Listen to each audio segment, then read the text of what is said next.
Hi everyone, welcome back to the Dark Pixel Podcast. My name is Mike. My name's Landon. I'm Kazan. Kazan's up here with me today. I'm here. I'm going to look at the mic, make sure that's, I forgot to check. Is it peaking? It's not peaking. I think we're okay. Hi, welcome back to our podcast. We decided to mix things up this week. Today, we have 4 topics we're going to be covering. Mimic Warrior Artist wanted us to talk a little bit about the compilation of Final Fantasy VII and particularly how Cloud is portrayed in that. A lot of people don't like Cloud's portrayal. He thinks that it makes sense, and he sent me a video to watch. I watched that video. So we're going to discuss some of the points that were made in that video and our thoughts on the compilation and on Cloud in particular. AshX160 wants to know, do we think JRPGs should drop the J in Japanese role-playing game? Goes on to say, do you think anime-style games can hold back the story? Okay, question. Squarehard asks a question for Landon and Kaysen, who speak Japanese. His wife is pregnant with their first child. He's been talking about taking on learning a language together with his child. Wants to know about how to go about learning Japanese without being near native Japanese speakers. Okay, and then Christopher Gewen. Do you think JRPG fans tend to overrate the importance of story to games' appeal? All right. Okay. So let's do some setup for this question from Mimic.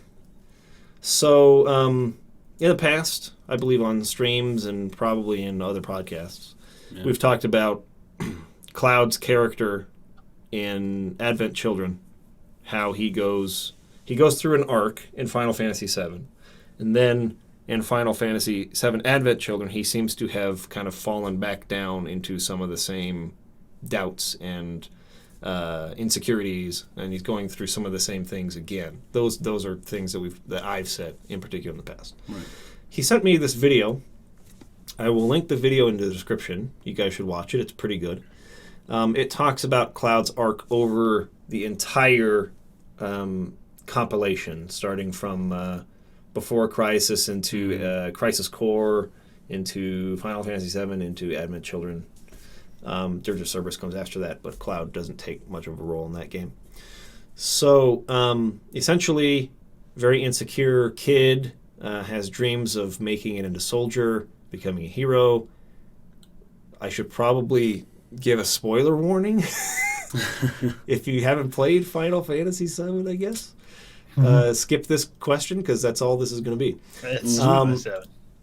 So, then he fails to get into soldier, looks up to his buddy Zack, who is in soldier, becomes close to him, and then through the Mako poisoning of being subject to the experiment in the basement in the Shinra mansion, gets his brain all mixed up, assumes Zack's personality into his own, sort of like takes that on himself, struggles with his identity throughout the course of Final Fantasy VII, figures out what was really going on. Tifa helps him figure that out, and then he kind of comes back. He starts off Final Fantasy VII being real arrogant and a little bit rude and condescending, and seems to be apathetic, doesn't really care about anything. But then he starts to sort of rediscover who he is. He captures that back, comes back with more confidence with his friend. They defeat Sephiroth. Then years pass, and Advent Children starts, and he is real it's like just unsure of himself. Yeah, depressed. And he doesn't feel like he's done any good in the world. He's just like alone. Yeah. And he's separating himself on purpose from the people he's closest to. He has the geostigma, so he's looking for a cure for that for some of the kids that he, kind of watches over. He has like a pseudo-orphanage thing going on with Tifa. But mostly he's just struggling with guilt for the deaths of Eris, or Aerith, if you prefer. And and Zack and potentially these kids that he can't seem to figure out like a cure for this this phage that's going on. So, all that being said, a lot of people don't like the way Cloud is portrayed in Advent Children, and the word emo has become popular when describing him. I've never thought that was even close to accurate, even if you're only taking Advent Children. Where I think that might be accurate is in Kingdom Hearts. In Kingdom Hearts, absolutely. Kingdom Hearts, Cloud is emo's That's fish. I forgot. Is that what we're talking about here? We're talking about the compilation. We're talking about Kingdom Hearts. Well, man, he is a mess. It just seems like that interpretation of the character wasn't something I heard anything about until after maybe 2004 or 5-ish, which is Kingdom Hearts Advent Children era, right?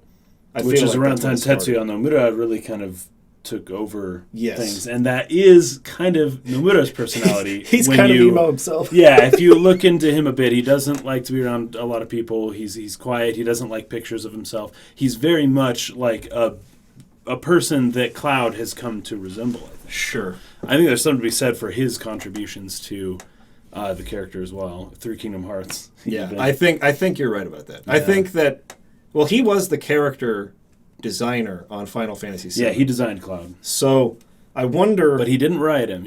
I wonder how much. I don't know. Like, does a character designer, do they also come up with, well, this is this character's personality, and this is, like what this character likes and dislikes, and this is how tall and short and strong and whatever they are, right? Is that a character designer, or is that just my job is to paint the dude? I think that they just all that information you just mentioned is given to them by the lead story or the lead. That's someone like that. That's what I would. Then he designs the character based on that information, the info he's been given. That's what I would think. If I'm wrong, I think so. Correct me. Nomura, if you're listening, just there are documents. Type of comment. At least for like the Dragon Quest games, if you look online, you can find documents that are the producers describing what they want characters to look and be like to like Akira Toriyama, and they'll even and it's funny because there's some you can see the before and after. Sometimes somebody will draw something really really rough, like Yuji Horii actually did that for a lot of the monsters, and then he. So I think it's different depending on how hands-on the producer wants to be. If they have like real strong vision, like some film directors do this too, like Ridley Scott, he will like draw his own storyboards usually, but then maybe have somebody else come in and like make him actually look good. So I know like Guillermo del Toro designs his own monsters. Did Ridley Scott probably different places? Did Ridley Scott draw and animate the bird that's in the logo of the Ridley films? Like, he probably did actually. Maybe. Yeah, that thing like a sort of. Anyways, that's not here or there, but yeah, I've talked about this with some people in the past. This is getting just a little bit off topic, but I'll try and keep it to a minimum. About Hironobu Sakaguchi's level of involvement in the Final Fantasy series as a producer, right? So he was a director up to 5. He was a producer on 6 and 7, executive producer on 8, which is hands off. Right. But back to producer on 9, then executive producer on 10, 11, and then he left during the course of 12's development. Yeah. So, how involved story-wise, how much direction, how much is he keeping people in line during the course of 6, 7, and 9? That's a good question. I do know that he wrote the original scenario for 7, but that does not resemble what the game actually ended up being. And so I don't know if he had any input in the changes that were made, but he at least had some story writing something or other during that point.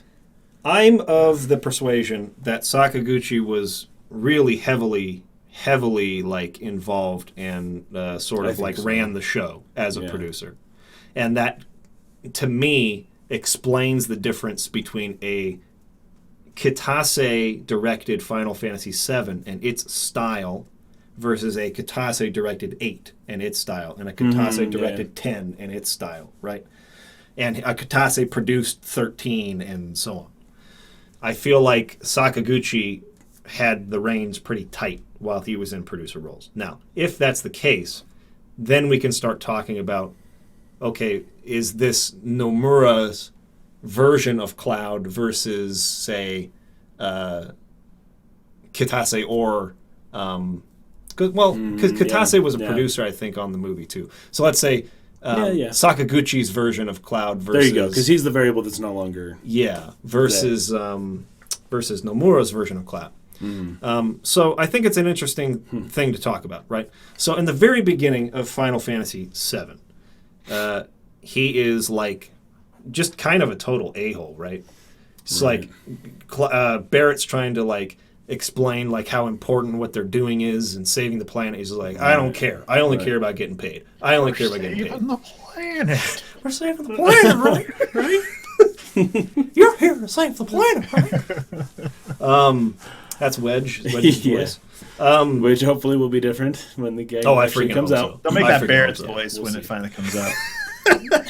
Wow. Hey, come on, newcomer. You gotta save the planet. Okay, so then you go back to the bar and Tifa's there and she softens him up a little bit with some talk.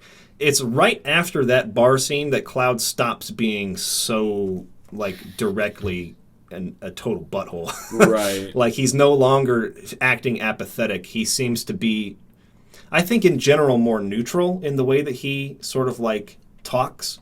And again, that kind of falls in line, I feel, with a lot of the philosophy for JRPGs back then, where they want the person playing the game to sort of be channeled through their main character. Yeah. Now, that's more of a philosophy for a silent protagonist, but I still think even here, like I'm playing through it right now on Fridays. I'm doing a stream through the game, and his dialogue tends to be flat in the fact, I guess, in the sense that he doesn't express tons of emotion except for very specific scenes. Aerith's death being one of those. Anytime he's interacting with Sephiroth and he's yelling at him and wanting explanations. But in most other places, he's pretty flat in terms of emotion and tone. And I think the reason is because they liked the player to sort of channel themselves through the main character. Okay, sure.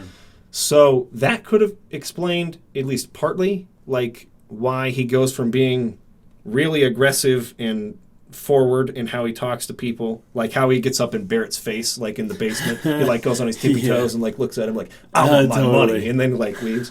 I want to talk about my money or whatever, right?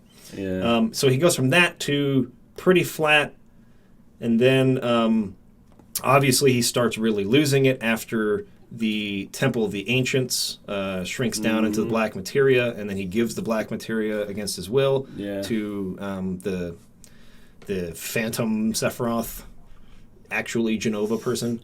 And then he right after that, you wake up in an inn in Gongaga, and Tifa and Barrett are there, and they're trying to say, like, we got to go help Aeris. And that's the first point in the actual game where Cloud sort of starts to act like his Advent Children version, where he's like, no, like, I'll ruin it, like... Right. You can't take me, like, what can I do kind of dialogue. And that's also where the first time he tells his version of the story, right? Is it at that Not quite yet. Well, he told his version of the story was first told at the beginning of the game in Calm right after you leave Midgar. Right, that's where that was. And then the second time is when he's with Tifa, sort of exploring that's like what happened. More or less what I was thinking of. Yes. So that comes because pretty soon after that. But that's where Tifa's like, yeah, I was there the whole time and I knew what you said was wrong, but I didn't tell you. I knew what you said was wrong. And they drop some hints with Tifa throughout, like when they're at the campfire and she in Cosmo Canyon, and she's sort of like, are you really you? She says some weird stuff like that, and he's like, what? And he's like, oh, never mind, don't worry about it. There's a couple other places. Anyways, right before you go up to Junon for the big march, she says some weird stuff. So, anyways, wake up in Gongaga. He's like, no, I can't help. But Barrett and Tifa snap him out of that real fast. Like, stop. Like, you're coming with us, and you're gonna freaking help the situation. And so he's like, okay. So he kind of becomes more normal, but then he starts acting strange as they go into the crater. And I know that this is tons of background. I'm just trying to get a handle on how he's portrayed in the game versus the movie. So they get into the crater. He basically is just nope, I'm giving in to this. I'm giving the black materia to Sephiroth. Then they find him again in is it Mideel, I think is the town, where he's there and he's all like vegetable. Where the earthquake this and thing. Like, so is that after he falls in the live stream then, right? So before that, but because that's why he's fetched. Well, because he fell in the live stream, right? Because the crater, like the weapons come out. And he was up there giving the black materia to Sephiroth and the crystal. Yeah. So whatever happened there, he went in the live stream and washed up in Mideel. And they found him and pulled him out. So he's got that's where he gets poisoning again. Like really jacked, yeah. Yeah, so he's like really messed up. And then they go down into the live stream again. He and Tifa fall in during the earthquake. And he learns about what happened to himself.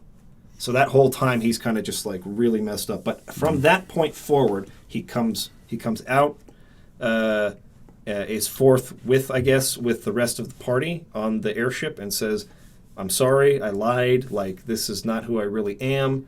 They're like, whatever, we're cool. And from that point forward, he's like a little more quiet, reserved, not quite as assertive, but still very positive-minded.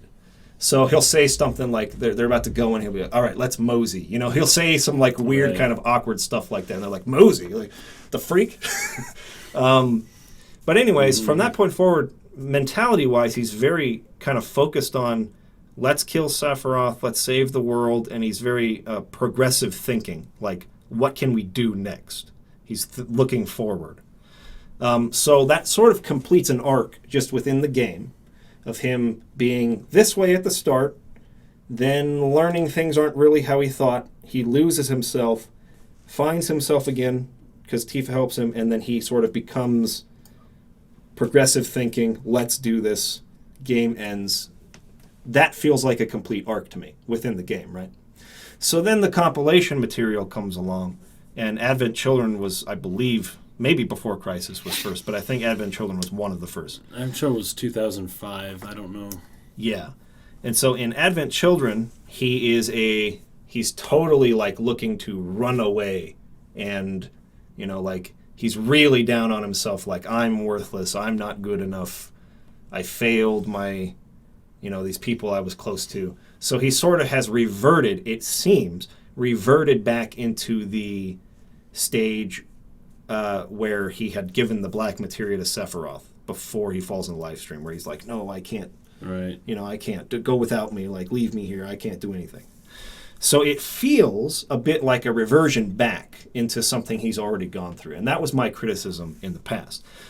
Now, in this video, the thesis, or what he's kind of trying to drive at, is that his arc starts in, well, what would be the flashbacks of Final Fantasy VII, but some of the, like what happened in Crisis Core, where he's real timid, not sure of himself, not confident, doesn't make it into soldier, and you know he's sort of friends with Zack. He gets motion sickness. You know he's a very weak character for the most part, and then you know goes through the whole thing of forgetting who he was. Goes through his entire arc in Final Fantasy VII, like we just described. But then when that's over and he has to try and return to normal life, there's no longer a world-ending thing that you have to go take care of. You know, like, what do you do then? What happens next? I have a really good parallel for this. Sure. You're playing World of Warcraft. You finally reach level 100. Like, you are, I don't know what the highest level in that game is, but you reach the final, like, level. You've done everything in the game. You've beaten it for all intents and purposes, and you are, like, unbelievably overpowered. And you beat the game, and now you come back out into the world, and you're, like, super powerful now. Yeah. You can do anything you want, but there's nothing left to do because you already did everything. Yeah. So yeah, and then you get depressed. You stop. Like, what happens then? Like, what do you do now, right? And I think that's kind of the struggle they sort of set up. I guess they sort of started this orphanage. They're trying to do some good and like take in some kids and give them a home. And but he's still guilt ridden over what happened to Eris. Still believes that she blames him for what happened. Now that can make some sense to me, right? Because of what you just described. Right. He was progressive thinking and positive-minded about doing what was necessary. But when that's over and there's no longer a world threat, like what does somebody who has spent their whole life fighting in the military of some kind, what does a person do now? That's a lot of time for self-reflection, a lot of time to look inward and maybe face some things that you thought maybe you had taken care of but hadn't really because you were too distracted. It is like you mentioned with fighting, and there's a parallel that can be drawn to the military and veterans who come home from the military in service abroad where they do. Whether you agree with what they're doing or not, it's important, I guess. Sure. Like they're really important people, and what they're doing is important, whether it's good or bad. And these veterans come back, and they are. You would think that like they're heroes now, right? Yeah. They should come back and they should be treated like heroes, but somehow that's not exactly what happens. And even if they are given a level of respect when they come back, inside just they have this struggle. They don't know what to do. So they went through this whole crazy thing out where they came to terms with everything, saw crazy stuff, questioned their core beliefs, and then emerged as their own solid person throughout their experiences, came home and had nothing. I mean, this does happen a lot. So it is interesting to phrase it in that sense. Yes. Because all of a sudden Cloud, it makes a little more sense.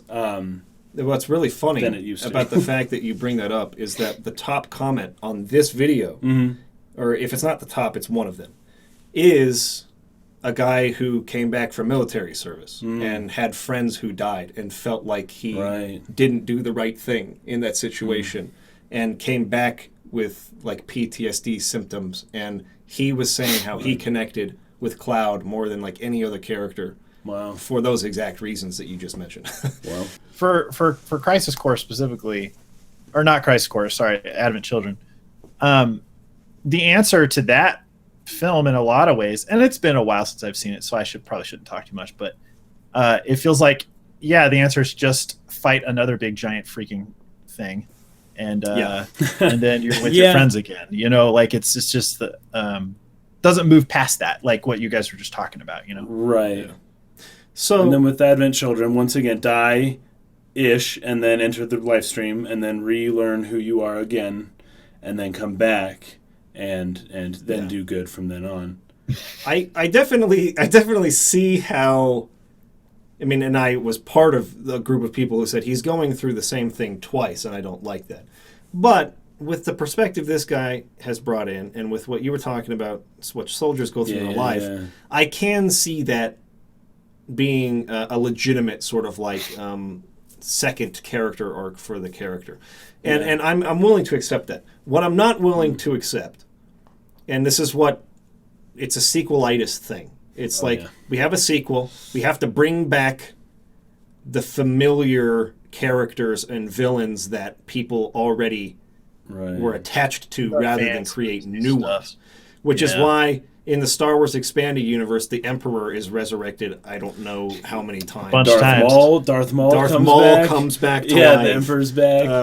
Stuff like that. So the idea that Sephiroth has to be defeated again, and that's the one part of this video that I did not agree with.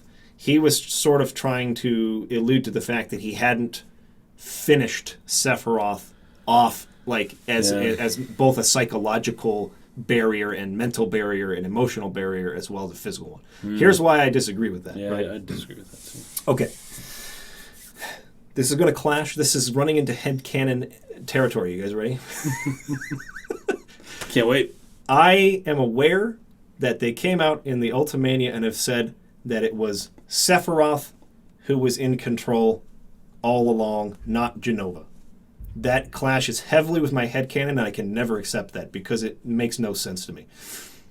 That the Jenova, not Jenova a person, but the Jenova virus is the one orchestrating this reunion and bringing these people back. And Sephiroth is a victim of that and is a puppet of that, just the same as Cloud and everyone else who is inflicted or have had Jenova cells injected into them. It's the only way that the story works for me, and I can't accept that Sephiroth is actually the one controlling this, okay? That's where we're at. I know what their official position is. Sakaguchi wasn't there. I believe that was not the original intention. I believe they retconned that later because they wanted to please people who like Sephiroth. Okay? So, where was I going with that? Hold on. 1 second. Okay. So, in the end of the game, right, you have Sephiroth as the first boss, and he has the little parasite thing on his head that's puppeteering his actions. Again, I thought that was real clear symbolism of Sephiroth himself being a puppet, which is what he says to Cloud all the time. They're sticks. He's doing the opposite. It's going the other direction. Then you fight... what's the second version? Anyways, dude, I can't the angel version of Sephiroth, right?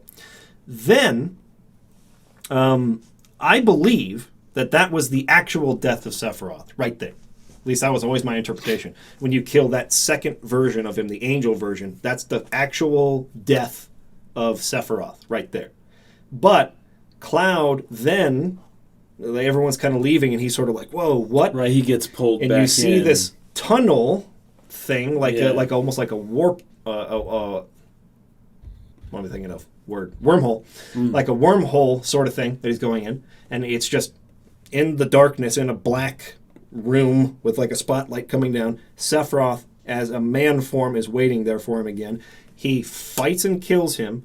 And then, as he's looking at life stream particles and reaching out, he's called to and pulled out of wherever he was where he by was Tifa. alone. To me, that is entirely an internal battle.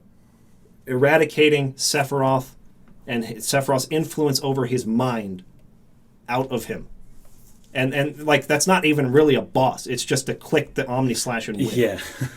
So, I believe Sephiroth is actually killed on the second phase of the boss fight, and that last part is just meant to symbolize Cloud's ridding himself of Sephiroth's influence entirely. And now he's free to be his own person. And he can control, he's not being a puppet for anyone anymore, right? I think that's pretty clear, personally. Okay? So then the end of the game happens, and it's left very much ambiguous about what happens to the characters. Do they live? Do they all die? It's not important because the planet is saved.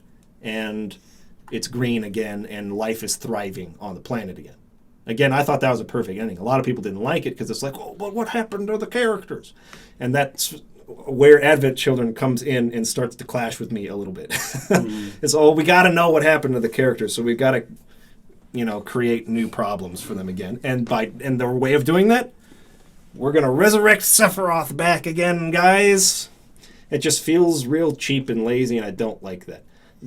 I didn't mind when they were just talking about Jenova, and it was all like Kadaj and all the gang. Yeah. They were all talking about Jenova. That's Mother. That's like, let's resurrect Jenova. But the fact that once all was said and done, the resurrection of Jenova was Sephiroth, and with Sephiroth's memories and everything, and just like voice, and it was like, wait, okay, fine. They wanted Sephiroth, but that should have been Genova's original reincarnation, not Sephiroth. It doesn't make sense how you've got these separate points, and somehow by these two combining, you become this thing over here. Yeah. And I know that Sephiroth was like the best of the clones of Jenova, essentially, right? Or the best of whatever experiment they're trying to do, but it was Jenova. That was the goal, not Sephiroth. Right. I don't get how Sephiroth's memories and his personality were infused in that. Yeah.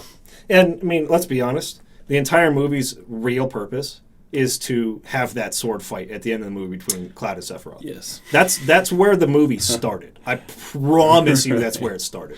They said, we want to have a battle between... And we're going to make a movie, a CGI movie, about Cloud and Sephiroth fighting through a city and flying around like freaking Super Saiyans.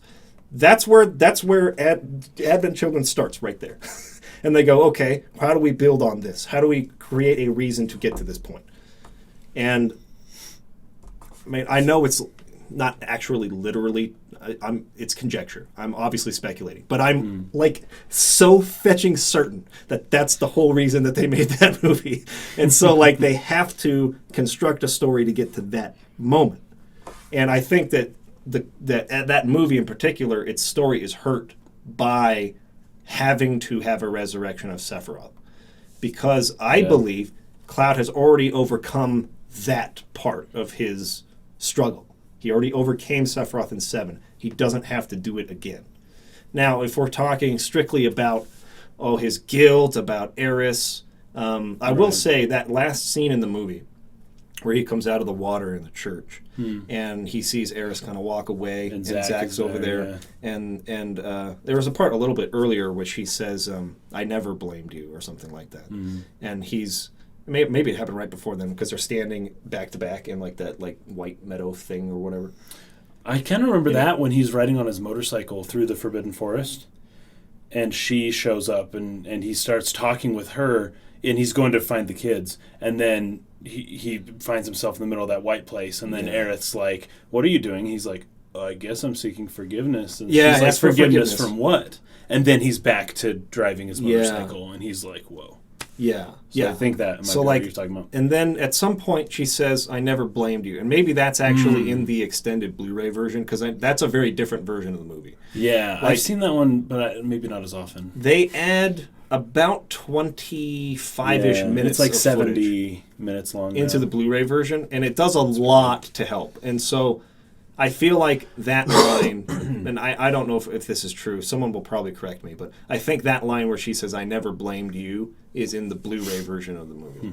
And Mimic brought this up in his comment as well, how the Blu-ray version is a lot clearer and a lot better than the original version. Even though it takes longer to get to that fight. Yeah. So maybe for the original intent and purposes, it's not better. And then in the fight, too, they add the scene where Sephiroth's like stabbing like 1,000,000 times. Yeah. And like stabs through his foot and through his hand at the same time. And then like throws him down, he's like bleeding like freaking everywhere. Yeah, that was like way more violent. But but yeah, like the I agree. Like I remember watching Advent Children for the first time back in the day and being like, "This is awesome! I freaking love this." Oh yeah, I was like, "Dude, the greatest thing ever!" I watched it like 7 times in a row in the same day. Of course. And then I think it was Parker was talking to me about it a few years later and pointed some things out that was like, like that makes sense. And then the Blu-ray version of the movie came out at around that time. And I was like, so 2009. It addresses this and this and this. Yeah. I love this movie again, right? It's the greatest movie ever. And I love it. And I think I rated it like 9 out of 10 on Rotten Tomatoes or something. Sure. Why not? Highest rated video game movie of all time. But since then, it's probably been another 7 years or so. I mean, I think that the Blu-ray version of the movie came out in 2009. Yeah, 2009. So geez, come on, 9 years. Mm-hmm. Since the Blu-ray version of the movie was released, I've had a lot of time to think about these games and analyze them and storytelling in general, and I've learned a lot about writing myself, and just, a lot of time has passed since then, and I don't defend the movie on very many accounts anymore. However, I will say, since Mimic, you sent this video in, that I can step back a little bit and I can see the perspective of he's returning to some of his guilt because he didn't have time to focus on it at the end of Final Fantasy VII.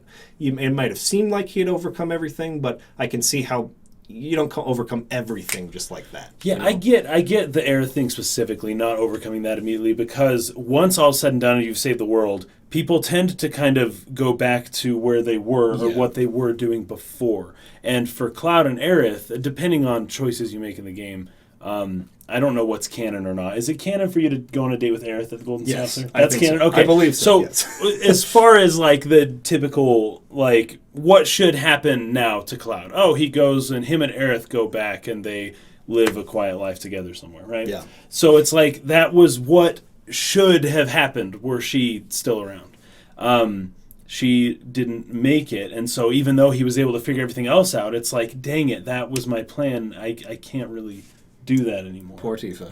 Yeah, I know. Tifa just... She does like she's the side everything girl. For him. Yeah. Anyways. She'll find someone. Yeah, so I feel like that makes a lot of sense. And like I'm okay with that part of it. It's mostly the having to deal with Sephiroth again.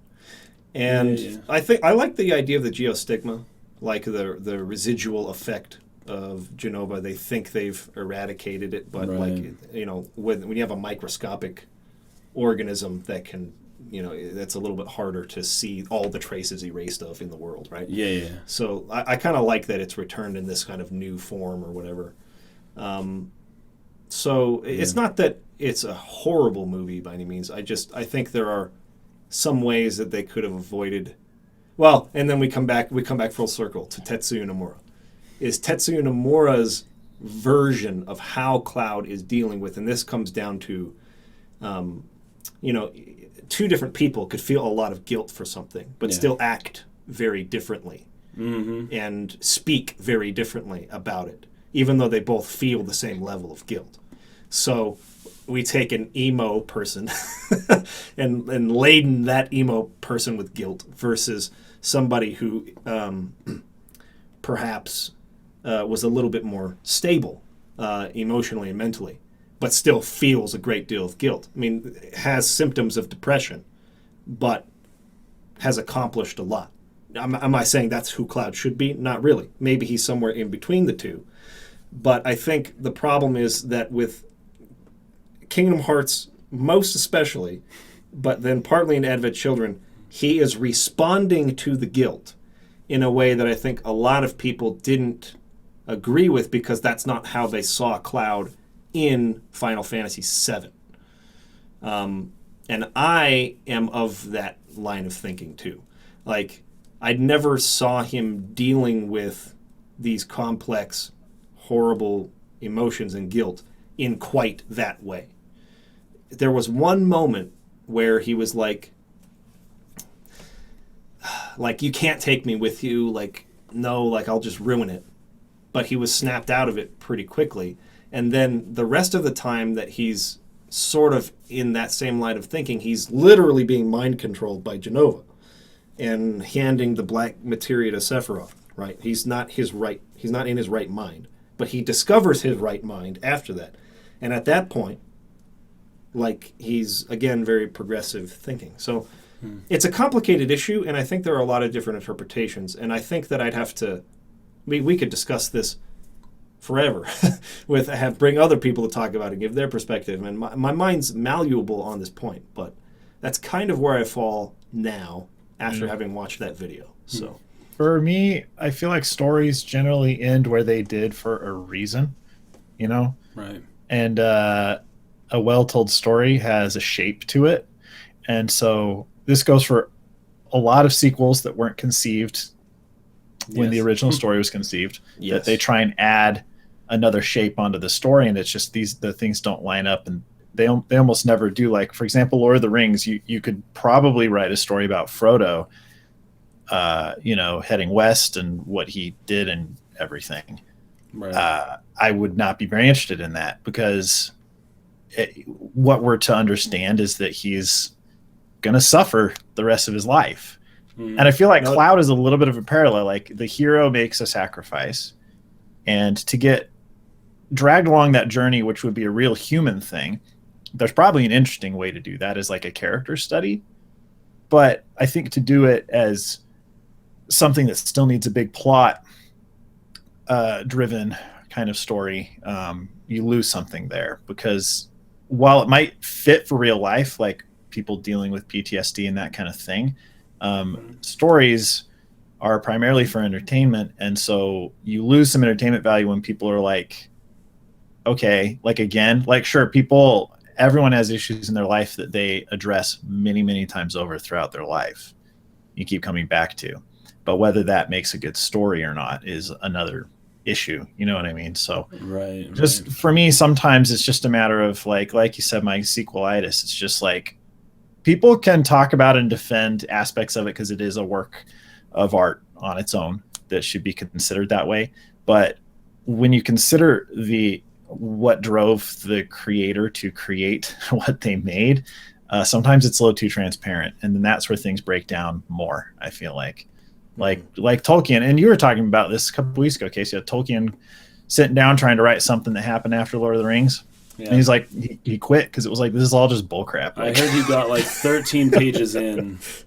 Yeah. And he was like, this isn't. Yeah. I mean, he specifically wrote that book so that, one of the most important events at that part of time that could ever happen happened.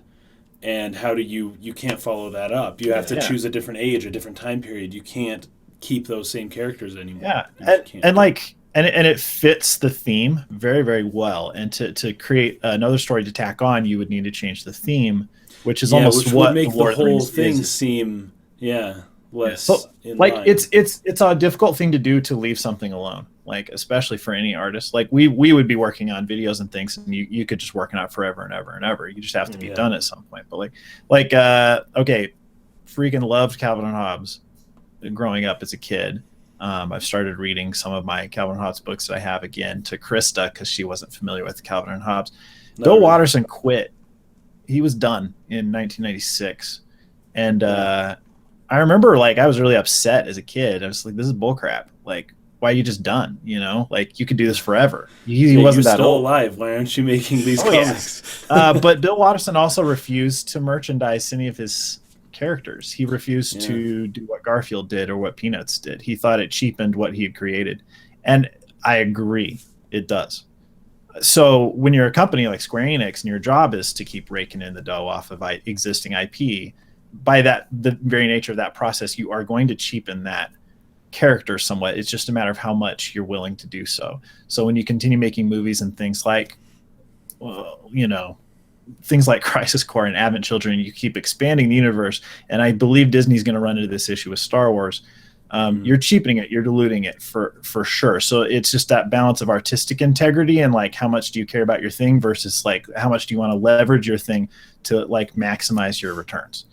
And so there's some people that are able to step away and just be done with it. Tolkien, in some ways, although he tinkered for, like, till he died, but Bill Watterson. But a company that has created a story, because, when you step back, a company made Final Fantasy VII. Like, when we talk about auteurship for video games, it's a little different. It's like we try and bring up specific people, but, like, I think we talked about this last time, Mike. It's like what version of Cloud exists in whose head, who is on the whole entire production team. You know what I mean? Exactly. It's like, it's really hard to get down to. So when you talk about a company that made something, this sort of thing's just going to happen, and it's really fun to, like, continue to analyze it and pick it apart. But I think the weakness is always going to be the fact that it's created by a group of people. And like a camel is a horse designed by committee, right? So, like, you lose something there, and it's tough when you really enjoyed the original product and you want to still enjoy the things that come after that. But there's something that has, I would argue, most of the times been irreparably lost. And that might be a little fatalistic, but like I said, with Star Wars, I feel it with Star Wars right now. And I feel that absolutely with Final Fantasy VII's expanded content. Mm-hmm. You know what's really interesting about what you brought up? First of all, real quick aside, no, obviously the best choice is that the ship sails into the west, and then they see a city burning when they approach. and they're like, has been destroyed. No! Turn back! And then Mithrandir freaking like jumps out and starts, like, freaking fighting demons and stuff. Like, but to go along that line of thinking, like, how stupid would that be, right? That would be so like stupid. You think you're at the end of the story, and then it's like, no, like, and it just cheapened the Lord of the Rings. Yeah, like, absolutely. Right. Now something even more important is literally happening right now. Exact same line of thinking there. But and then in addition to that, you're talking about the artistic integrity, learning when to walk away or put something down and having that be the end, versus companies wanting to franchise something and continue to make profit on it for years and years and years. This was the exact head-to-head problem between Yuichi Wada in Squaresoft's upper management and Hironobu Sakaguchi in Square's upper management. Hironobu Sakaguchi did not want to make sequels, which is why every Final Fantasy is in a new world and new characters, and wipe the slate clean and start over again. And Yuichi Wada is saying, that's stupid. We have spent years developing this engine and all these assets. Why do we not just reuse them again and have a quick turnaround and make another game with all the same work that we've done already and make more money? And they fought each other over that. And ultimately, Yuichi Wada won because Final Fantasy X-2. Sakaguchi's movies sucked. It bombed bad. About anything. Get out of here. if Sakaguchi's movie had been good, and if it had done well, we might be in an alternate universe where Sakaguchi's still there and Final Fantasy is still good.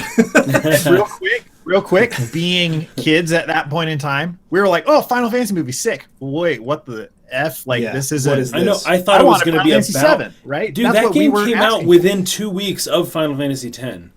Was when Spirits Within came out. That's like, but it's not about Final Fantasy X. Like, what? Yeah. Really, really strange. Yeah, but instead, you have him stepping out of upper management, going back to being a producer of the series, an executive producer of the series. So he's back to artistic stuff again. Yuichi Wada becomes president of Square Enix. Immediately, Final Fantasy X-2 and Advent Children. Yeah. I mean, immediately. Compilation Final Fantasy VII and Final Fantasy X-2. That's the first thing that happens. Kingdom Hearts had become big right before the merger with Enix. And Kingdom Hearts 2 came 2 years later. And then a billion other Kingdom Hearts games. And then like a billion Kingdom Hearts games. So you see exactly where that mentality shifted. And like you're saying, Landon, I believe it's transparent that you can see the reason why this is being made. And the reason why Final Fantasy VII Advent Children was made was to have a huge CGI sword fight between Cloud and Sephiroth. That's the real reason why they made the movie. How do we get there? And whether or not you're okay with the explanation of how we got to that point, whether or not that resonates with you, whether or not it makes sense for Cloud to go through that character arc, is fine. If you think that they came up with a good reason, I would call excuse, but good reason to have Cloud and Sephiroth fight again, then you're that's perfectly acceptable. I feel like the motive or the reason or the excuse to get to that point is not something that feels in line with the spirit of the original game, and in some ways undermines it. Because I really do believe Final Fantasy VII ends on a perfect note before the credits roll in the video game, and that we don't need to know what happens to the characters. The plants won, and that's what the game was really about. From the very first beginning of the game, Barrett telling about saving the planet. He's talking about we want the plants to win. Right. We don't want the technology to win. Aerith got all those flowers. She's handing out to people. The plants need to win. That's the whole. That'd be right from the beginning.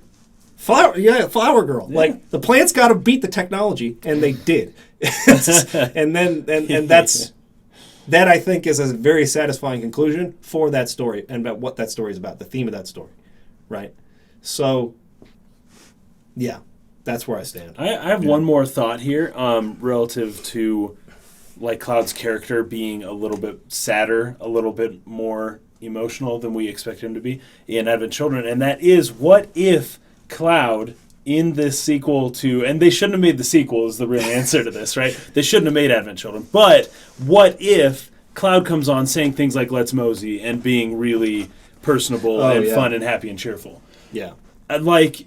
That also feels we didn't weird. Exactly. That would be weird. We'd also be like, wow, Cloud's really happy, but we'd have an explanation for it. Oh yeah, he killed Sephiroth, his inner demons, and saved the world. Like, okay, great, he's doing good, but now where's the conflict if it's not going to be internal? And we got to know Cloud so well during his internal struggle that for him to be changed to end of Final Fantasy VII Cloud in this movie would actually be kind of weird. And even though it's weird the way they explain it and it doesn't make sense that he should still be like this is kind of how Cloud was throughout the game that you played. And so I don't know. It still kind of works. Which is why, again, he shouldn't have been in the movie.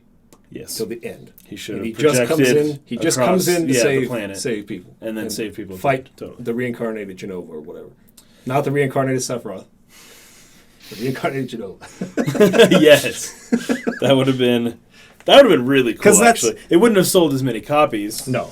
And I mean, again, that was the whole point. That was literally the whole point of the movie. Remember, I think the first time I heard of Advent Children, Landon showed it to me when you were living at my house. Before, when your family had moved and you were living and you were like, it's like 2004. Like, oh, this movie's coming out, Advent Children, and it showed Sephiroth and Cloud in like this ultra CGI realistic form. And I was like, what? And that was what I wanted to see. I mean, I'm being completely honest here. I wanted to see Cloud and Sephiroth fight in CGI. That's what I wanted. And that's what the movie was made for. And that's how they marketed it. And it was exactly what I got. And the fight doesn't disappoint. Loved it. The fight does not disappoint. Yeah. I loved it. It's pretty cool. Until I started thinking about the story thematically and not about what would be cool to see on the screen. Okay. There you go. Boom. We good? What are we, an hour into the podcast? I don't know. We've got through one question. At least. A good one, though. At least. Okay. Let's move on to Ash X 160. Do you think JRPGs should drop the J in Japanese role-playing game? In light of recent releases like Xenoblade 2, people don't seem to be in favor of the whole anime feel of the game. Should the Japanese developers focus on making games with less of an anime style to them? Or do you guys think that anime style can be interesting going into the future? Also, side question for Mike, since you're the story guy, do you think an anime style game can hold back the story of a game even if it was a very good story? All right. Got one word. Okay, one word and then a number. One word and a number. Let's hear it. Persona 5. I'm sorry. I get Xenoblade 2. I get the being upset at the look. I also get some people didn't like Breath of the Wild. They thought it should have been hyper-realistic looking, and especially comparing Breath of the Wild to Final Fantasy 15 and Last Guardian, or the one everyone compares it to. Horizon Zero Dawn. Horizon Zero Dawn. Yeah. That's what I'm talking about. Horizon Zero Dawn. People were expecting, but we got this Studio Ghibli-esque kind of look to which is awesome. Which I think is all beautiful. But Persona 5, you'd be hard pressed to point out how that game, why Japanese should drop the J in JRPGs based on that game, because that game did a very good job of the J in JRPG. They nailed that part. They nailed it better than the RPG part. But the J is like boom. That's why that game's good. Is because of the J. So I'd be very hesitant to drop. You get lost in train stations for goodness sakes. It's very. I know. Yeah, dude. It's which is legit. I've been in those train stations, and they're freaking huge. You get lost. City life in Tokyo, dude. Yeah, it really accurately portrays that. Okay, so I feel like this has been a topic I've sort of avoided because I don't want to talk about Xenoblade 2 because a lot of people on this channel love Xenoblade 2 and I really don't like it. And I've had some people, they're not hostile, but they're on edge. Coming at you. They talk to me about it. They're not coming at me. Right. They've learned respect. They respect me. And I respect them back. Right. We have respect here, but there is an air of tension that's palpable. You can cut through it with a knife, as we're discussing. It's a tense situation. Could explode at any time. So I've come to defuse it. Right. Let's call off the attack here. Okay. So we're talking about anime style, right? That's the way he's sort of put it here. And it's not just Ash X. I've heard a lot of other people who I'm talking with about it talk about an anime style. It's got this anime style, as if that's a descriptive term. And I struggle with that because anime is so broad. There's so much different kinds of anime. You have moe, cutesy anime that's real big right now and is sort of like that style. You see it in the Tales of series and what was that, Fates Extella that we saw from Exceed at the whole Fates Day everything. A little bit in the Trails of, or the Legend of Heroes, but not quite as much in that. But there's a certain style of anime where they do the eyes real big, and there's lots of cute girls in short skirts, and there's lots of sexual humor in it, and real silly stuff. Now, there might be more terms to it than this. If it's not clear, I'm not like a super huge anime fan. I don't watch tons of anime. I watch very little of it. Okay, so if I'm saying moe and it's not actually moe, it's something else, I apologize. But hopefully you'll get the point. Okay, there's that kind of anime. Then there's Ghost in the Shell, and Shonen Bat, and Berserker, and Samurai Champloo and Cowboy Bebop and Trigun and stuff like that. Okay? Very, very different. I mean, you're not getting that stuff in those stories. So anime is not this like all-inclusive term where it's like, well, this thing you don't like, that's just an anime thing. Because it's not. I've watched a lot of anime that didn't have that stuff in it. It was awesome. Cowboy Bebop's freaking sweet. Oh, yeah. Right? Oh, yeah. So we have to narrow that term a little bit because I think, like you're saying, the anime style of Persona 5 is spot on. Like, that's freaking sweet. And it made that game. If they take that element out of the game, and you've got a problem. Yeah. Persona 5 is amazing, and I love the style of Persona 5. So it's not anime that I'm against. I just want to make that clear. Okay? What other animes do I like? I like... keep naming them. I like... Did you watch Attack on Titan? I like Attack on Titan. I've only seen the first season. Oh. I haven't seen past that. Two, man. But I liked that all right. And then I like Death Note. I like... Death Note was good. I like Alchemist, Full Metal Alchemist. Oh, yeah. Brotherhood. Brotherhood. Right. Got it. First half of the original, second half of Brotherhood. There you go. Sure. So I like that. That has some of this in it, you know, where like they're crying fountains out of their eyes. Oh, or who's that like, general with the mustache and that little curly cue? I like him. He's Armstrong, I think. But it's that kind of humor. Yeah, and this every now and then he'll like you'll see hearts behind his head. Yeah. So that anime has a lot of that kind of thing in it. And I'm not saying that's exclusive to Moe. A lot of anime, even going back to like Dragon Ball, has that kind of stuff in it. Has even a lot of the sexual humor in it too. So there's a scale to this. It's not black and white. It's not like if it's in it, I hate it, and if it's not in it, then it's good. It's like sometimes it feels okay. Like that character in Fullmetal Alchemist, the general, not general commander, lieutenant, whatever he was. Yeah, well, because he's so guy. Emotional, despite his what was the scene where he met up with someone and they like his sister. No, they like it was like a tough guy moment. They like looked each other down, and it was like, oh, they're gonna fight, but then like they both admire each other's muscles. Yeah, that's so funny, dude. I love that show. That's a great show. In moderation, I feel like that humor really works in anime, and so I'm not the movie Your Name does it in very good measure. Yeah, I'm not completely against it. I love all Ghibli stuff. I love Ghibli's style and.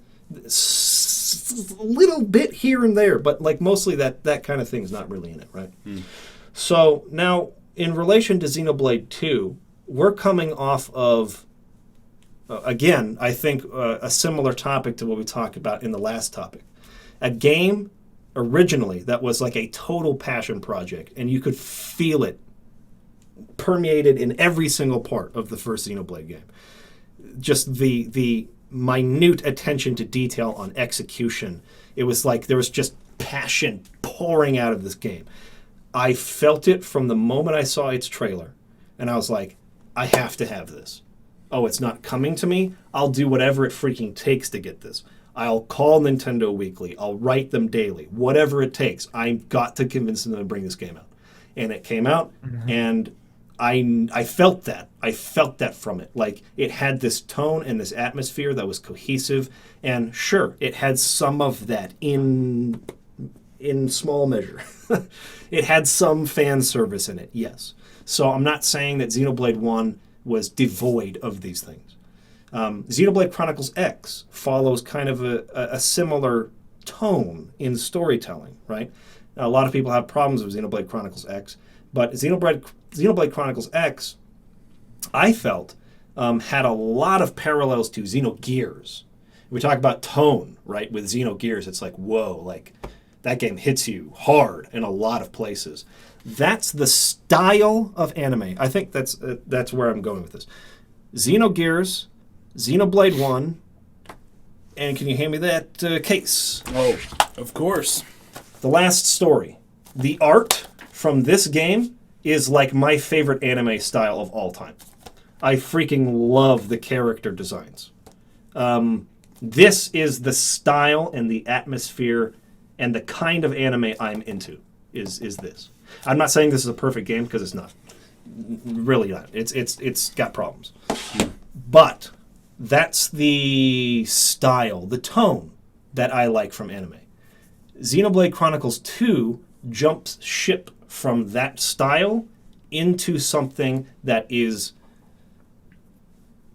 approaching moe. A lot of cutesy humor and sexual humor that I just don't appreciate. And the entire air, the entire atmosphere of Xenoblade 2, for the majority of its opening and even into its second act, is that. And it grated with me really hard. I played it for 20, 25 hours, and I had no drive to continue. I do not like that kind of story and that way of presenting a story and that design of characters. I just don't like it. It's not for me. That doesn't mean it's a bad game. It means it's not for me. So should JRPGs take the J out? No. That's part of their identity. And in games like Persona, it's not the same thing if you do that. And with Breath of the Wild, the Ghibli style, I love it in that game. I love it in The Last Story. If The Last Story is done in a realistic art style, it's not the same thing either. And same I think with the Tales of games Tales have same a lot way. of influence here too. So no, I like anime. I don't like all anime, and there's much of it I don't like because it creates this style that I'm not into personally. But there's a lot of it that I do like. So no. JRPGs should very much retain their identity and their sense of artistic integrity and what that culture likes and appreciates and is into. And whether I enjoy a certain version of that or not is my choice. To be like, I'm not into that, I won't play that, I will support this. This is what I like. So I don't think the style, which is the last part of the question, is hurt by it being anime or not, as much as it is, does it fall into my realm of things that I enjoy? And Xenoblade 2, unfortunately, falls out of that sphere for me. So yeah, I don't think you should Japanese developers should be trying to aspire to make things more Western-like. I think they should definitely stick with their own culture and celebrate what they like. I think so too, because no company outside of Japan could have ever possibly made Persona 5 in 1,000 years. They're the only place that can make a game like that, and that was a wonderful game. So you can't take that aspect out of it because they're the only ones that can do it, and they do it so well most of the time. Yeah, I think one of the problems with Xenoblade 2 is that you have this intersection of what Westerners like, what Japanese audiences like, kind of maybe what other Asian audiences like, Taiwan, Philippines. Yeah. More and more China being taken into consideration. And I will tell you that there are a lot of games. Every so often I'll browse through the App Store, Google Play, just looking to see what's out there. I used to play more Japanese mobile games just to look at what the popular ones were. Look at, okay, why are they interested in this? And I would download them. There are a lot of games that are actually made in Korea, South Korea. Korea's getting into the smartphone market. Yeah. Where, well, not just because they are, but there's a lot of games that are to a T the modern Japanese anime aesthetic. Like exactly. And you would look at it and go, oh, this is a Japanese game that's made in Japan. No, South Korea. But their market, a huge market for South Korea is Japan. I mean, like, their music does very well in Japan. Oh, yeah. Oh, their soaps do very well. Soap operas, do very well in Japan, K-dramas. And so they know that is something Japan loves right now. And so they're designing things that have that aesthetic. It's the Sword Art Online look. Like, if there's anything that Xenoblade 2 looks like to me, it's Sword Art Online. That is the mass market style right now. Like, if you want to hit the largest number of people, that's the style that most people are deciding on. There has always been that whatever the most popular style is, something's got to be the most popular. And you can actually find some mashups of, like, they'll average character faces through the 80s and 90s and 2000s up to today. And you can watch it happen. And it's pretty interesting to see how it's evolved. But it's just like, I almost wonder if in Xenoblade 2 they're doing their market research and they're like, well, you know, what should this style be? And it's almost like they prioritized what the Japanese market would like a little more than what the Western market would like, which I would say is a mistake, because RPGs, a lot of them nowadays, like Final Fantasy, sell far better outside of Japan than within Japan. And I would say Xenoblade 1 did as well. Yeah, exactly. It outsold Japan's. Yeah. So you know, this they're is almost taking like, that into account. They're trying to hit that, and that might be market. why. Yeah, they're like, though the Westerners will buy this anyways, but the Japanese aren't. So that's another. I don't know, but I do know, like for example, like Mike, a lot of the anime that you mentioned that you really like, they're what are known as seinen, adult, and not adult as in adult film, but they're and then there's shonen, and then there's shoujo. It's like adult oriented stuff that's like Akira and, you know, things like that. There's boy oriented, as they call it, and girl oriented, and a lot of these cutesy styles came up through the girl oriented. Shonen is shonen's boys and shoujo's girls. Yeah, so a lot of, and so we've seen this merging of styles, and it's kind of nuts, but they're definitely, it's almost like whoever's, because there's so much anime cranked out every year, it's like they're mixing and matching what will work, what works for this, well, maybe it'll also work for this. And so there's just been this convergence of a lot of different styles. So it's true, a lot of moe elements have made it into modern. Shoujo anime had a lot of it already, but the shonen anime ended up with a ton of it. And it's super weird. It definitely has a complicated history, because there's definitely, I think a lot of the aspects of that style do have their roots in like more like 80s Japanese animated porn hentai culture. Yes. But it hit mainstream from that point onwards, which is really interesting to consider, that some of these started out from there and then came to the mainstream. But that's funny. So I totally, that would explain a lot of the weird, like, you always see girls' panties and stuff, and like there's a lot of that anime basically since 1980 or the 80s. You didn't see it as much before that with like Astro Boy or whatever. And Speed Racer. It's true. There's no panties on Astro Boy. Yeah, but afterward, it's like, holy crap! I'm watching a show right now that's like just so stupid. It's a great show, but they just, every episode has one thing in it that's like that. Why are you Anyway. Well, and then that being said, there are other anime that incorporate the moe style, but they aren't doing anything gratuitous. For example, like one of my favorite anime that I have ever seen is K-On! If anyone hasn't watched K-On!, freaking watch K-On!. But that's great. K-On!'s great, and it is straight up like very, very much kind of a moe rooted art style, but like it matches what they're doing in the anime really, really well. Like Lucky Star, for example. I haven't watched a lot of that. Chris love Lucky Star. That's like a super weird, quirky style. You'd look at it and be like, what is this?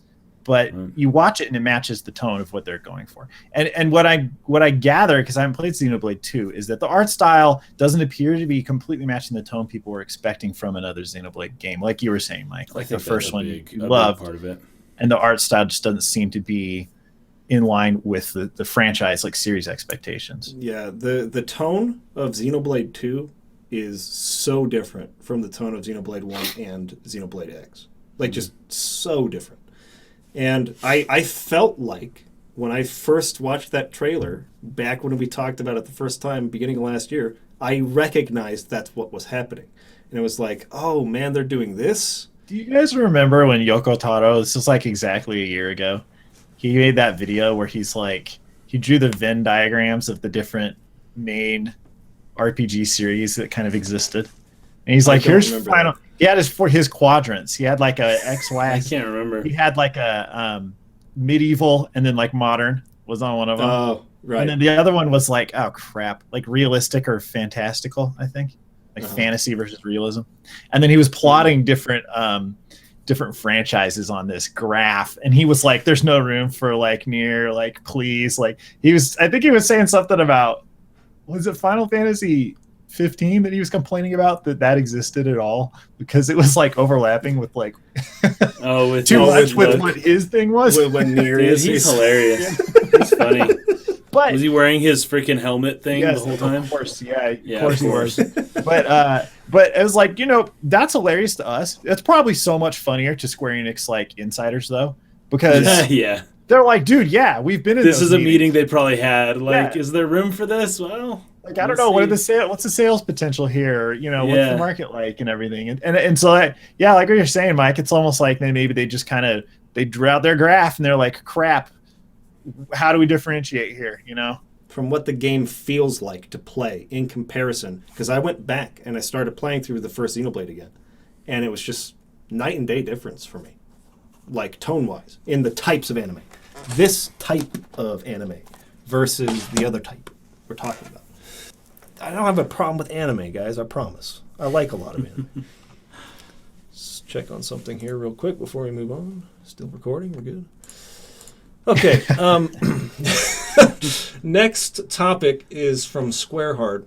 Unless you guys had something else you want to say about that last one. No, I don't. Okay. Squareheart asks, this is mostly for the Sperrys. My wife is currently pregnant with our first child, and for the last few weeks, I've really been taken with the idea of my son and I learning a language together, though I think I should get a head start. I'm not Japanese, I don't live in an area with any significant Japanese population, and my love for Japanese food, video games, and other media has me really itching to go for it.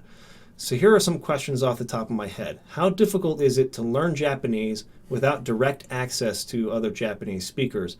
What are the best ways/programs to learn Japanese that you recommend? What are some interesting, amusing, or enlightening stories you have of being an American who learned Japanese? And finally, do you plan on teaching your children Japanese? And if so, any advice for someone like me? Thanks. I think Kaysen has a lot of good advice for the first half of this for sure. Yeah, I'll go ahead and go first if that's it's all the same. Me and Landon, by the way, Landon is possibly hours away from becoming a dad. Oh, sure. Possibly a month. I don't know. Don't know. Who knows? But I just became a dad about 6 months ago. So I don't know if you've gone through thinking the same thing, if you're going to teach your kid Japanese or not, but I did. And, so part of me, I'm going to help you out. I'm going to give you everything I have. In fact, we're going to put a link in the description of this video. I'll give it to you. I've put together a Google Doc, 4 pages of just initially my advice, my methodology, the 4 steps that I do. I only did 3. Well, I did the 4th one, but not for long enough. Anyways, and then a ton of apps from an app store. Well, actually I have Android, so it's all from Play Store. And then a bunch of YouTube things and a bunch of suggestions for things to watch and ways to get better at the language. So I'm going to help you there. But my decision, I fell a little pessimistically on the teach my kid Japanese end of things. I really want to, because I want to continue to learn it forever. I want to continue to get better at it, and I will be into Japanese for the rest of my life. It would be awesome if my kids were too. I do not have a Japanese accent. I try really, really hard to speak Japanese like a Japanese person, and I think I'm good. And I record myself. Sometimes I hear myself recorded, and I play it back, and I realize I sound nothing like a Japanese person. We understand each other. I've been to Japan. I've talked to people. It's not a problem, but I will never sound like a Japanese person. And anybody who speaks Japanese who was not raised by a Japanese-speaking person in Japan does not sound Japanese either. Dude, I have the hardest time that is one thing pronouncing Japanese names where I know it does not work with English. I know the word doesn't. ends with an O, but I'll slip into a U sound. An U, yeah. Or I know the word ends with an I, but I'll slip into an E. What about the OU ending? What do you do for those? Yeah, O. It's O, yeah, it's O. Yeah. But it makes you want to say ooh, or you want to say O, or anyways. Point being, it's hard. You've got an uphill battle, and I'm sure you already know it's hard. Learning language is hard, but your child will not speak Japanese all that well learning it from you if you are not a native speaker. Now, that being said, your child will still be able to understand Japanese, read Japanese, all that stuff, and even speak it just fine. It just they will never sound Japanese. I actually erred on the side of maybe if I'm going to teach my kid a language, it's going to be Spanish. And we're going to grow up speaking Spanish because I can do a Spanish accent. I can speak Spanish the way Spanish people speak Spanish. Not perfectly, but very close. I can't do that with Japanese. I just can't. My kid will not sound Japanese. They'll sound American. Anyways, so having said that, I have some like super good advice as far as just like, it's mostly flashcards. Like, get into it, learn the alphabet, learn the grammar structure in the first month or so, and then in the second month, you're just going to hit flashcard decks and just expand your vocabulary like crazy. But you have got to give so much time. Like, back when I was seriously studying Japanese, I would spend around 2 hours a day studying Japanese. And I am still not at a point where I can just sit down and watch a movie in Japanese and understand everything. I'm not there. Like, I can't do that. And I've been studying Japanese for about 15 years. Off and on, but at least on for maybe 6 or 7. It's just a freaking hard language. So maybe that's all that I've got there. So then the third one, after you just hit smash the flashcards like crazy, and then the third stage is to just immerse yourself in the language. Watch movies, watch TV shows, play video games, do anything you can in that language, and keep yourself in it, and just that for as long as you can. And then the fourth step that I was like alluded to, but that I kind of didn't really do it. The fourth step is to go there. You have to live there. You have to live there, though. I only went there for 2 weeks. I didn't learn a ton of Japanese while I lived there. I was with my wife. I spoke English a lot. I did not speak it. I spoke Japanese, but it wasn't enough. You got to live there for months and use it every day. And that's step 4. That's how you get fluent. That's how you really master the language. But geez, Japanese is a hard one. Like even I have decided I'm not going to teach my kid Japanese. And that hurts my heart. And maybe you can do it where I don't think I can. I don't have the confidence. But maybe look into a Latin language. That's all I got to say. Well, depending on where you live. Because I'm trying to remember. Where he's saying he doesn't live near any...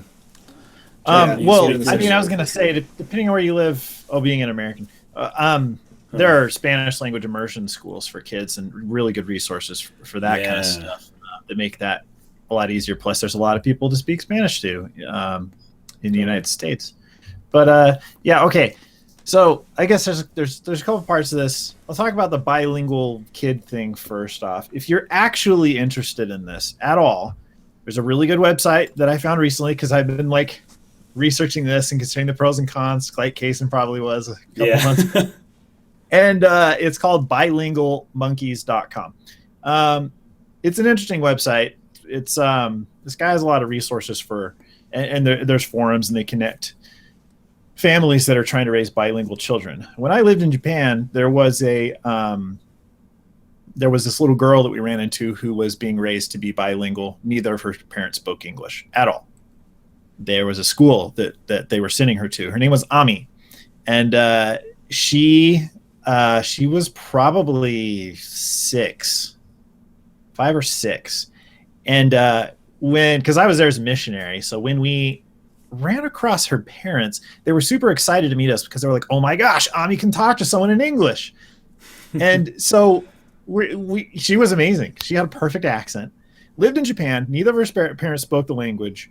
But she was going to a program, an English immersion program, and had been for years. Her parents were raising her specifically this way. Now, in Japan, I would say that it is easier to raise a bilingual kid for Japanese and English than it would be in the United States to raise a kid bilingual Japanese and English. You would be hard-pressed, depending on where you live, to find an immersion school for Japanese.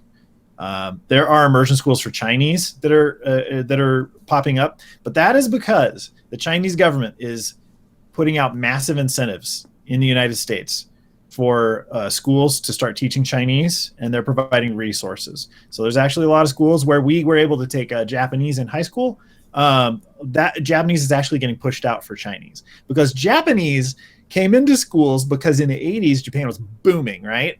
I mean, they've been booming since the end of World War II, pretty much, but until the 90s where the economy slumped.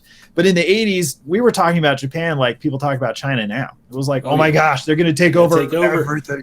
Yeah, they're going to control the whole world. Yeah. And so parents were like, oh my gosh, well, my kid better learn some Japanese so they can take advantage of this and do business with Japanese companies and all of that. That's obviously Japan's very successful in the business world, but it didn't turn out to be like people thought. China is now what everyone's thinking that is going to take that place. And so there's a lot more opportunity to raise a bilingual Chinese kid because there are probably immersion programs near you, depending on if you live near a big city, for Chinese. If you don't have that your connection to Japanese is probably an emotional one that you don't have to Chinese. So I doubt you're very interested in that. But on the Bilingual Monkeys website, they talk about the methodology for teaching a kid to become bilingual. And in their opinion, there's essentially only one way to make a kid bilingual, because on Netflix, there's a great TV show. It's called Terrace House. Oh, yeah. If you watch Terrace House, the Hawaiian one, specifically, about half of them are American Japanese. Yeah. And they pretty much all grew up speaking like English at home, but have like lost it. Like, so there's people in there, they're like, yeah, when I was like, I talked to my dad only in English until I was like 6, 7, 8. But now they're like 20 something and they don't speak English at all. Like you have, like, that's the persistence. You have to keep that up, because according to Bilingual Monkeys, a bilingual kid, the formula is exposure plus need. And the idea being the kid needs to be exposed to a sufficient data set, because brains are just data organizing machines, right? And so we learn languages automatically by being exposed to massive numbers of words and combinations and hearing the grammar and hearing different people communicate and communicating with them, getting that feedback, learning when we're saying something incorrectly or whatever. You need a massive data set to get good at it. But that's useless if there's not a need. If you're in your brain, it's like, I don't really need to use this on a daily basis. Like, your brain can tell. Your brain knows what's important and what isn't, and what is all of a sudden like called upon in a really stressful situation. It's like, oh crap, better actually be prioritizing this because this is useful information. So if you want to have a bilingual kid, you need to facilitate that need for the kid to use that language. So that is either speaking with you a lot, or speaking in an immersion program with a bunch of other kids. Because as much as the kid could be exposed to a language up through 6, 7, 8 years old, and then if the need goes away, they will no longer truly be bilingual. It will go away, specifically with Japanese and English, because, dude, those languages are like polar opposites. Like, when you talk about like linguistics and the theory of grammar and how the brain constructs grammar, Japanese is representative of like one polar extreme, and English is another polar opposite. Like, if you read any of, there's a really good book by Steven Pinker on the subject. He's one of my favorite authors, but he basically at the time was saying there's like a switch, like in human brains, they figure out, is this a Japanese style? And obviously that's not what the brain's thinking, but Japanese is representative of the grammar structure, or is this more like an English style grammar structure? Once the brain latches onto one or the other of those, then it's like, it's good. So you'll have an easier time if you're teaching other languages that are closer to that English style grammar structure. You'll have a harder time keeping both, just because on a fundamental level, they're so different from each other. So I don't mean to sound like discouraging or anything, but like Kaysen said, the conclusion that I came to is that I'm going to teach my kid words in Japanese. They're going to be familiar with Japanese stuff, cultural things. Krista and I eat a lot of Japanese food that we make here anyways. He's going to grow up with those things, but I don't believe that I can sufficiently facilitate the need for a kid to speak Japanese. Krista doesn't speak Japanese. Even if both of us spoke it, it would be hard to facilitate the need. So, like, after kind of researching that, it's like, okay, because another thing that they say is that you really need to be persistent with it, because it's a frustrating thing. And that's one of the reasons why the Bilingual Monkeys website exists at all, because parents who are trying to raise a bilingual kid, it's like you're not taking path of least resistance. You're literally pushing uphill. It's like their brain does not need to know Japanese to function really, really well. But you want to you're forcing it to happen. And I understand why people want to do this, because we talked a while ago about trying to make a kid like a small version of you, and how we dude, that's not indoctrination, dude. Yeah, exactly, indoctrinating. But this to me is a little different because there are advantages to be had from actually being truly bilingual from like a young age. Like kids being very like fluent in multiple languages is going to give them an advantage in life. It's that is a fact.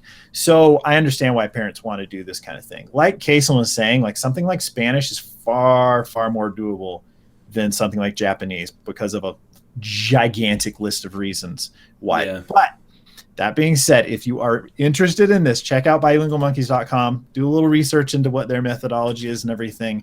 But I think for both Kason and I, it was like, no, the effort and what it would take to facilitate that would be something you would basically be committing to a decade's worth of forcing something to happen that is constantly trying to undo itself. And I don't think that's something that I can do. It's a massive commitment. That means that what you're saying is like in 2028, I'm still going to be like trying to get this kid to use because they call it the majority language and the minority language. You're trying to get them to use the minority language, even though their brain's going to be like, I don't freaking need this. There's a lot of people that I know, like that I met in Japan, where it's like they speak Japanese, but only because their mother only speaks Japanese and not English. But they're not very good. They still have a gaijin accent. Like you're saying, Case, like these kids that grew up in LA, speaking Japanese to their mom all the time and still do. They still don't sound Japanese. Still have an accent. And that's the strangest thing. It's like, woo. I mean, if even those kids have a hard time, and typically they don't like speaking Japanese. No, don't like to their mother. Spot. And one of them in particular that I worked with in Japan, he was a really funny guy, but he was full-blooded Japanese, but he was an American. Whenever he spoke Japanese to people, it confused the crap out of him. They would look at him, and oftentimes people would ask him if he had a handicap or something along those lines, because that's how he sounded to them. It's brutal, man. It's freaking brutal. So there's no political correctness in Japan, so they'll tell you. They on their New Year's program did blackface twice, I believe. Yeah. So they don't. And the only people that got mad were people in America. Like no one that watched that program really cared. Oh my gosh! So but it's a blessing and a curse, but yeah. Yeah. So that's about raising a bilingual kid. Not to sound too like all doom and gloom about learning the language yourself. That's totally, absolutely doable. Right. There are so many great resources. Like Kason said, check out his link in the description. Yeah, I've got a lot of stuff. For me, I took Japanese in high school, and then I served a mission in Japan. I lived in Japan for 2 years, and that's where I learned the majority of what I know. I came back. I took a couple years of Japanese in college. So I won't have the same experience that you're going for here. I think Kason would be a lot closer to what your experience is. But if I could recommend one really awesome resource, it would be WaniKani. It's put out there by tofugu.com. If you go check it out, WaniKani is phenomenal. I feel like it's in my opinion the best way to learn kanji. Everyone who starts learning Japanese is very tempted, and I was too, to not learn kanji at the beginning because it's like, that's hard. I'll do that later. But if you invest in learning kanji to begin with, you'll have a much easier time later on. So anyways, that's a whole nother tangent. Check out WaniKani. It's to me, it's the best way to learn kanji. On top of that, Tofugu actually has their own podcast. It's not for everyone. It's super like tangent oriented, and they're all over the place. But the guy who founded WaniKani, Koichi, has a lot of really good theories on language acquisition, just learning in general, but like language acquisition specifically. And there's actually a series of articles on their website where different people who are proficient at Japanese share what they did. And so you can see that there's not just one right way. There's like all these different awesome things that people out there have been doing and finding success with. So like the fact is, any method will work if you work really hard at it. That being said, there are methods that are more efficient and where you'll get more bang for the buck, so to speak, out of time you're investing. And that's where you want to be. That's where you want to be. You don't want to be brute forcing it, because sure, that'll eventually work, but you could get so much farther And don't do Rosetta Stone. Don't. Yeah. Don't do Rosetta Stone. So, anyways, language learning is fun. And at some point, it's something that I think you'll be able to do with your kid maybe when they're older, if they're interested. But again, the need, the need has to be there. It has to be there, and that's a hard thing to artificially inject in a kid's life. So that was a long, rambly tangent, but check out Cason's stuff. He's got some really good materials you can use. All right. Good discussion. Good luck. Good luck, Squarehard. And talk to me if you still, I hope I didn't, cause any problems or I wasn't too pessimistic, even though I know I was very pessimistic. Let me know if this is something you still want to do. And I'd be glad to help you. I'd be glad to, do what I can to help you along your journey. Okay. Christopher Guin, our last topic for the day. Do you think JRPG fans tend to overrate the importance of story to a game's appeal? Thinking back on a lot of games I played growing up, there are only a handful of titles where I really cared about the story as an independent element. For example, cheating in StarCraft 1 to see the ending of the Protoss campaign. And there are a lot of games I loved where the story wasn't a significant element at all, but that still captured my imagination. I wonder whether story, defined as plot, character arcs, traditional McKee beats, etc., is really the primary appeal for a lot of us allegedly story-driven gamers, except as a delivery vehicle for things like discovery, exploration, world music, character personality, and adventure, the things that games really do well. I mean, I love Final Fantasy IV, but I would never read the novelization. And there are some games that would be significantly better if they didn't bother to tell a story, a traditional story at all. Some of the later Zelda games spring to mind. Interesting. Okay. There's a lot of stuff to break down here. Where should we start? Protoss campaign is the best. Protoss campaign is awesome. So, we have touched on this a little bit before. I think it was the time we had Lore Runner on. We were talking about how you can have a game that just focuses on gameplay, and that game can be amazing. Right. Right? But then the reverse is not true. But you can't have, story, if you have a game that has a great story, but the game sucks to play, well... it can't be a good game. I think that was something that it can't I be a good up. game. Yeah. Right? It's it's a good story, but it's not a good game. Right. So the fact that video games are, they're games that, this idea, or at least it would seem intuitive or intrinsic, that the game part of it should be the focus. the expectation going in from a person who purchases a game is that they're going to interact with systems that are engaging and interesting and fun, right? So I would say quite possibly for the majority of people who are going to play a game, that's going to be the primary focus. So from that point of view, I would say that, there are tons of games even that I've played where the story didn't matter. And I am a big story in games guy, I still play every iteration of Mario. Mario is always the first example I think of. Yeah. But it's just about platforming and overcoming this challenge and doing that. And it's fun and engaging, and I love it. And it has nothing to do with whether it tells a story. And I think Lore Runner was the one who made the point that there is no game in existence that could not be made better with a good story. So you have the same game, the same level design in a Mario game, but if it also told a great story, would it not also therefore be a better game? And that sort of led in, I think, to the point that I had made on that podcast that I hold them in equal measure, except for in instances where it's not trying to tell a story at all. That's not its goal. But if it's going to try, then I hold them in equal measure. I think that they should both be focused on with the same level of priority. Now, there's also an element of this where you're right. You can get a great story, and possibly a better story than is told in any video game in other media. So you go to novels, right? And trying to pick the very best video game story ever told, how does that match up to the greatest novel ever written. I mean, that's right. That's kind of a stupid thing to try and make a comparison to, because I mean, so much subjectivity is into that. And I would say there are video game stories that are as good as the best films I've seen and whatnot. But are we overrating the importance? I think that just totally depends on why you're in it to begin with.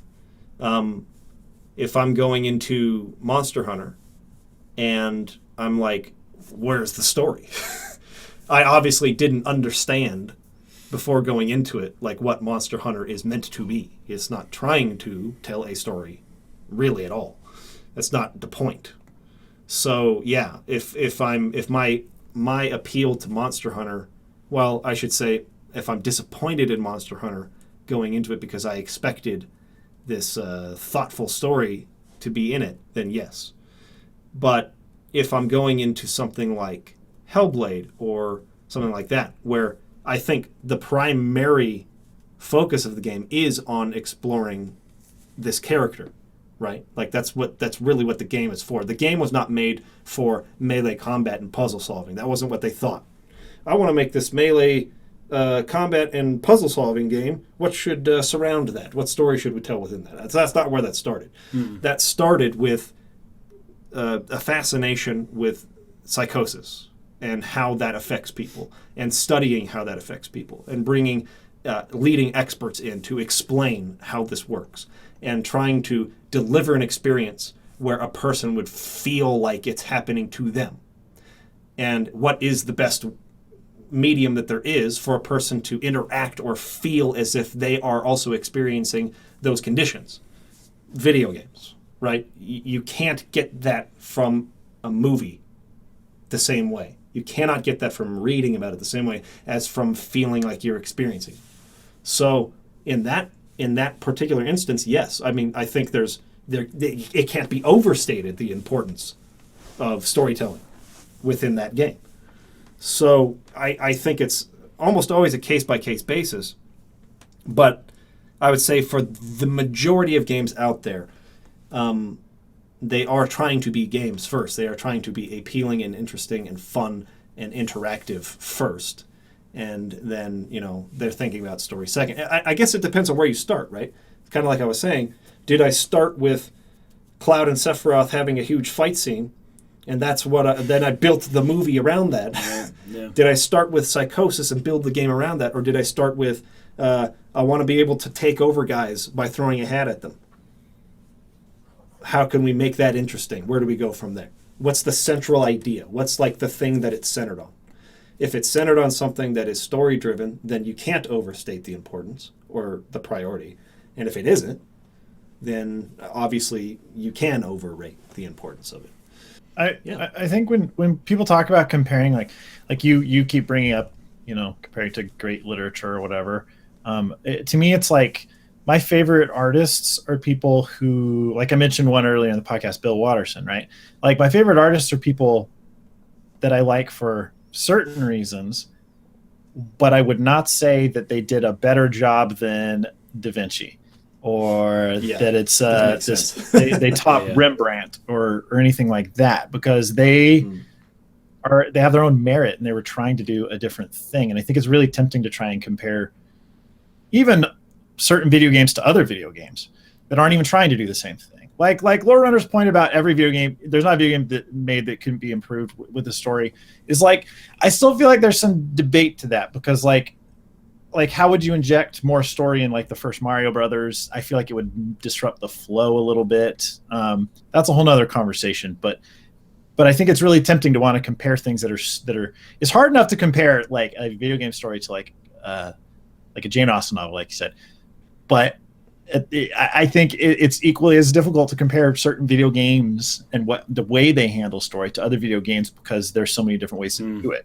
And it's more like obvious on its face with art, like painting, because we can look and say like, holy crap, like this guy, modeled a naked dude straight out of marble and he looks like real, like, oh my gosh. But also this guy made something in ZBrush that's a freaking sick, like alien with hoses coming out his head. And you can look at that and say, like, I'm not going to say this is better than the other, but it would be pointless to even try to do so because there's not meaning in that endeavor, at least for me personally.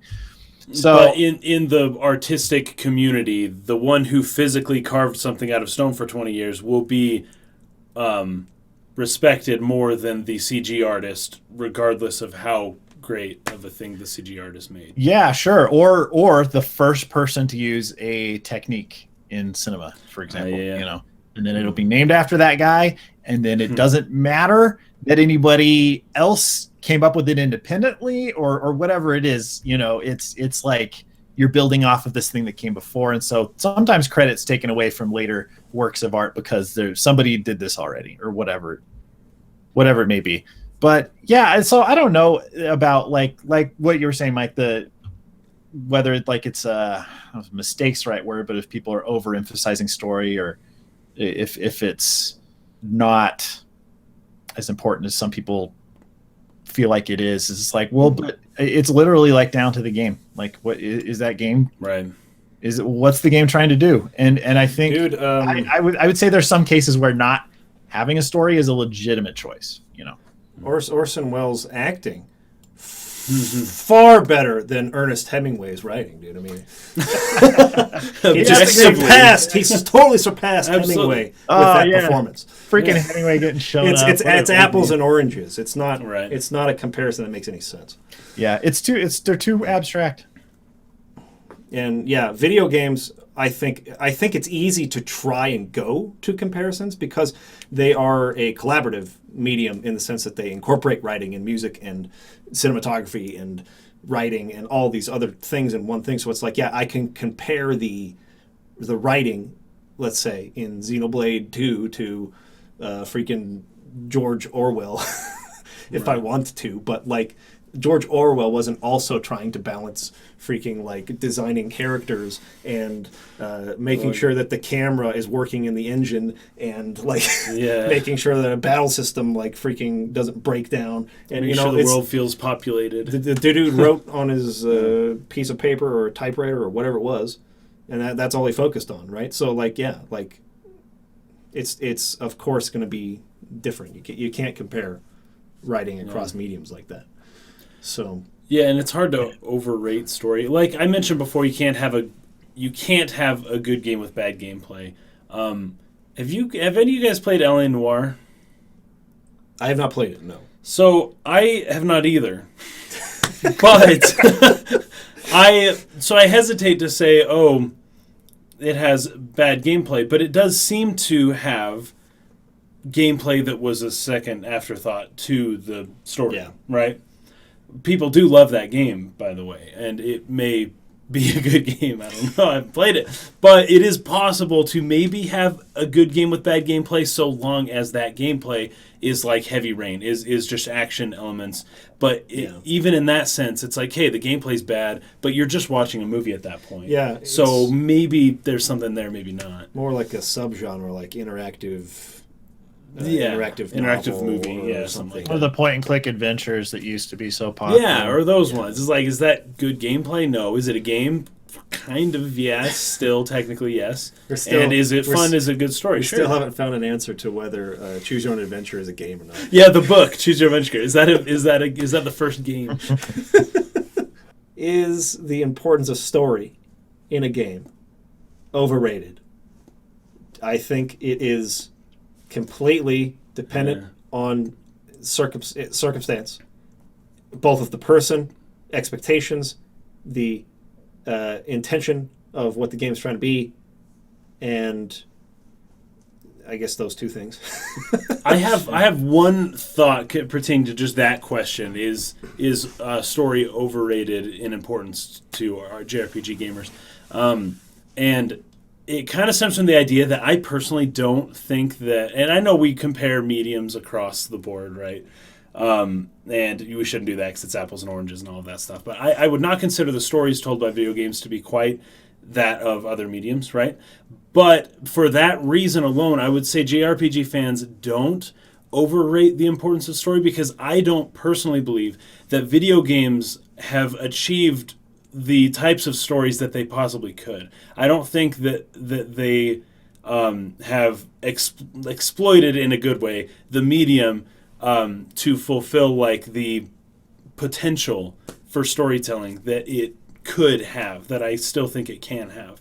And so I don't think it's JRPG fans are overrating the importance of story when they are expecting more, because that a lot of people can see the potential for like not a good story, but like a great story, like one of like a rival to the great classics of modern or ancient literature, anything, or classical, whatever. The video games have that possibility. They just, it hasn't been realized yet, and so it's such an important thing to emphasize, because gameplay. I mean, there's nothing like it, right? Kids would rather sit at home and play video games than do almost anything else. That tells you video games have achieved what their potential in terms of gameplay. They have not yet achieved it in terms of storytelling. So there you go. Yeah. That's what would a kid rather read, or would a kid rather play video games? They'd rather play video games. I think for the most part they'd rather play video games, right? Right. So the interactive part of it, like achieving something, like learning, that's good. That's overcoming a taken challenge, care of. They do that well, and having accomplished something that challenged them. Yeah. The reward, mentally from that, I think is, it can be addicting, but it is certainly video games have exploited that perfectly. I think to its fullest extent with loot boxes and everything else, the gotcha slot machines. Yeah, they've exploited that. The reward from that versus the reward from following a character to a conclusion of a story that was beautifully told or whatever. Which one is more psychologically powerful? Right. In the majority of people, of human beings. I don't know the answer to that. I would lean this way first. Oh, absolutely. It seems to be especially that that's as a younger, because people, it seems to me, seek for turn my brain off kind of entertainment more than they look for passive entertainment that challenges them or makes them think or something like that. And that'll probably always be true. That's something video games will forever have to deal with. Yeah. Is that there's one aspect of this game that people would rather be doing than the one you're trying to get them to do. Yeah. Most people, not everyone. Of course, not people on our channel for the most part. But that's a forever going to be an issue. Yeah. So, I don't know. That's the answer. I don't know. I don't know. Okay. Thanks, everybody. All right. For asking your questions. We've finished. We always need really great, thought-provoking questions that lead to really good discussion. So if you'd like to send that to us, if you are a Patreon supporter, we go there first. You almost get a guarantee. Now, unless you ask a really, well, did I bring this up earlier? I thought I brought it up earlier. If not on the podcast, I'm sorry. I don't think so. There were 2 questions from Patreon we didn't select, and here's the only way that we would skip over you if you're a patron and you give us a question. Sergio Martinez was asking specific questions about Chrono Cross, which none of us have played. None of us played that one. So we can't answer that question. So we have to skip that one. But we're not ignoring your question. Could come up later once I've had a chance to play it or whatever. Dude McGuy was asking a question about whether we've ever had a character in a fighting game that comes from, like it's like a guest character, but comes from another game franchise. Super Smash Brothers obviously is made up of characters that come from other gaming franchises, right? If we've ever connected with a character and liked them better in their fighting game form than in the actual game that they come from. In my experience, that's not happened. So I can't really answer that. I mean, the question would be, have you ever had that happen to you? No. Move on. So if there's ever a question like that, we skip them only for that reason. But if you're not a patron, anyways, the point of that was to say, if you ask on Patreon, you will get first dibs. But if you ask through Discord, if you join our Discord, links in the description, you can ask us in the comments of the videos themselves. That's kind of the last place we go these days. Or if you send us a direct message on Facebook or Twitter or something like that, those are all methods for you to ask a question. If you have a thought-provoking question that can inspire discussion, we need those. Send them to us. Appreciate you guys participating and your support of the channel. If you're listening to this audio only, check us out on YouTube at Dark Pixel Gaming. If you're watching this on YouTube and you didn't know that you can listen to it audio only, if you want to listen to it on while you're at work or while you're playing a game or something or on the road, links in description for where you can get the audio versions. Okay, that's it. All See you right. guys later. Peace out. Have a great week. See you next week. Peace out.